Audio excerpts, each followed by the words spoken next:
Chers auditeurs de Radio Taïwan International, Jean-Yves Vertebise, maître de conférence à l'Université catholique Fulun à Taïwan, va vous présenter l'émission Géopolitique en Asie.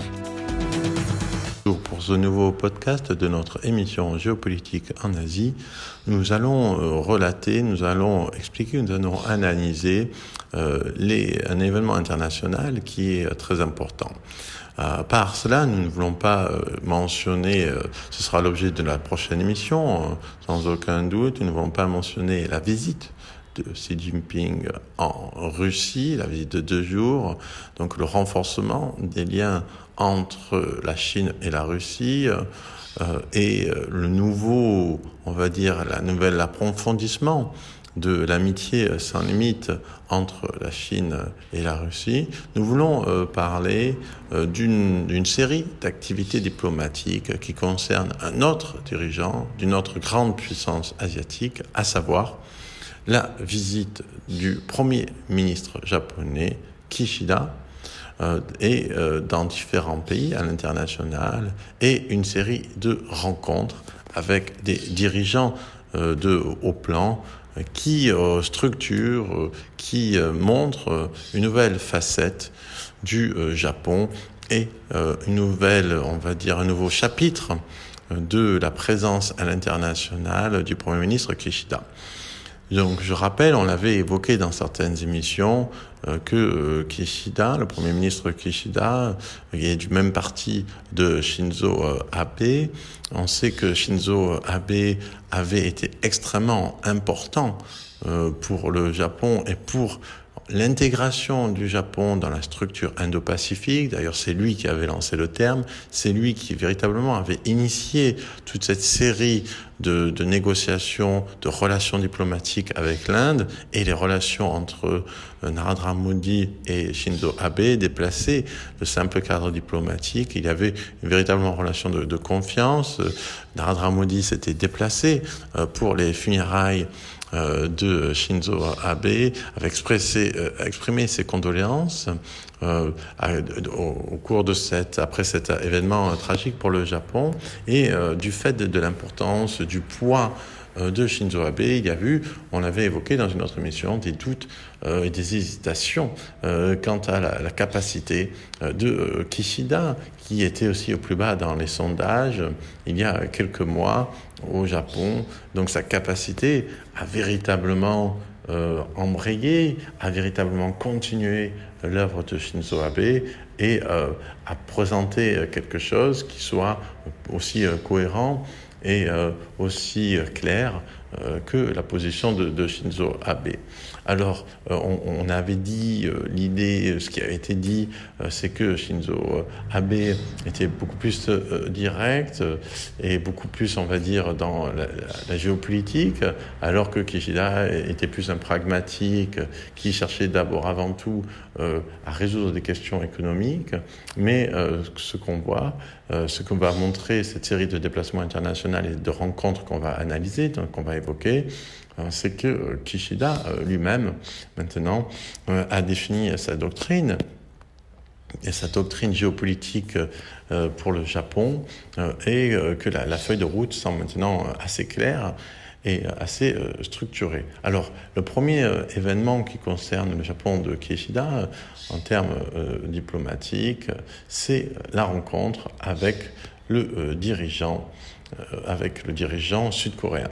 Cette rencontre entre les deux dirigeants, donc, qui s'est déroulée le 16 mars, cette rencontre entre les deux dirigeants est extrêmement importante parce que lors de l'ère de l'administration Moon, lors de la gouvernance de l'ancien président sud-coréen, il y avait eu des tensions importantes qui avaient refait surface entre les deux pays. Alors, ces tensions, elles sont dues, comme on le sait, toujours à la même chose du point de vue sud-coréen, c'est-à-dire on reproche au Japon ses actions, ses exactions. Pendant la Deuxième Guerre mondiale, reproches qui sont justifiés du point de vue historique, mais on évoque des événements qui se sont passés il y a plus de 70 ans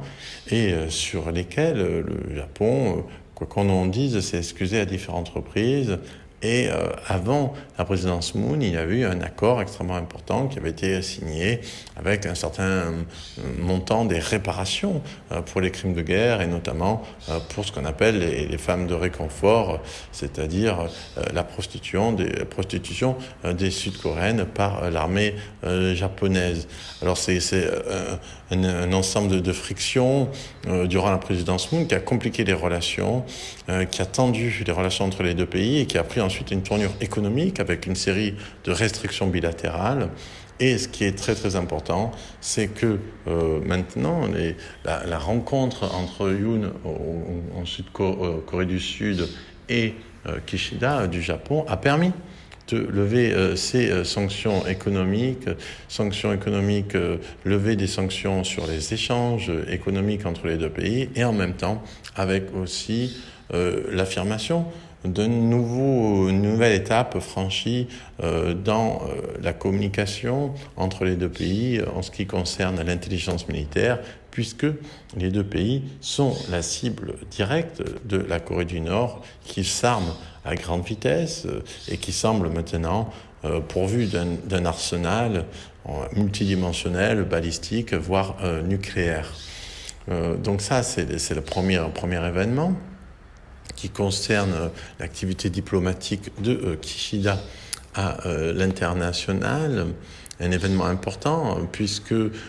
l'amélioration des relations entre la Corée du Sud et le Japon est pour Washington extrêmement important. Si les deux pays s'entendent, ça veut dire qu'on peut compter sur les deux en temps de crise, et inversement, tout accroissement des tensions entre la Corée du Sud et le Japon profite à la Chine, qui essaye toujours de persuader la Corée du Sud que le Japon et les États-Unis sont le véritable ennemi, et que la Corée du Sud a besoin de la Chine pour contrôler la Corée du Nord. En réalité, on voit que la Corée du Nord n'est pas véritablement contrôlée par personne, et que les menaces nord-coréennes, les essais militaires nord-coréens semblent convaincre maintenant la Corée du Sud que la Chine ne va pas forcément interférer